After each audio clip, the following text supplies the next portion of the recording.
this video we'll see surface developments of different types of objects. What is development of surface?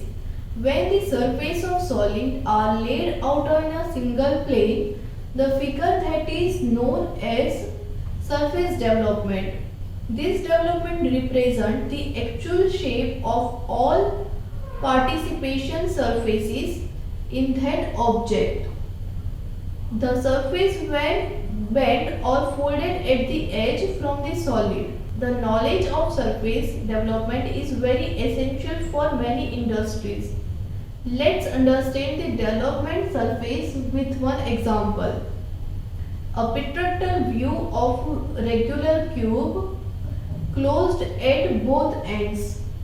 Now imagine this box cut along with the edge of AE. As you can see on the screen, the sides are opened out. Observe the orthogonal front and top view. Then its developed surface when appears as four equal size rectangles, each rectangle size of a longitude side of the box. The flap top and bottom flat of the box stands out in a separate squares. In general, final fabrication of product made up with various geometrical shapes. There are different methods of development of surfaces. First is parallel line method and second one is radial line method. A parallel line method is used to surface development of cube, prism, cylinders and object having regular lateral surfaces. A radial line development method is used on surface development of pyramids, cones and object having slant surfaces or faces. As you can see on the screen. Normally in case of prism, pyramid and similar objects, the development of surfaces involves opening out the side of a plane surface. While in case of cylinder, cone or any similar objects, involves rolling out the surface. So now let's see a surface development of a prism. A hexagonal prism is resting on the base of HP.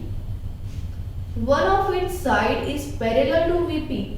It is cut by a section plane inclined at 45 degree to the HP and perpendicular to the VP. Observe its orthogonal view. The cutting plane MN is in front view. Make an angle of 45 degree with the HP and passes through the midpoint of the vertical axis. As you can see on the screen, to develop the surface, the prism is rolled out making horizontal line you can see on the screen. It is known as a stretched out line. Each surface of prism is 60 mm. So prism has 6 sides, so total will be 360 mm. Now take reference of maximum height from the front view, which is 150 mm, and complete the rectangle. Now make point as 60 mm, which is side dimension of each prism. Now draw horizontal project from front view and meet the vertical lines as 1 dash, 2 dash, 3 dash and so on. Now join the points in sequence given in the required development of prism.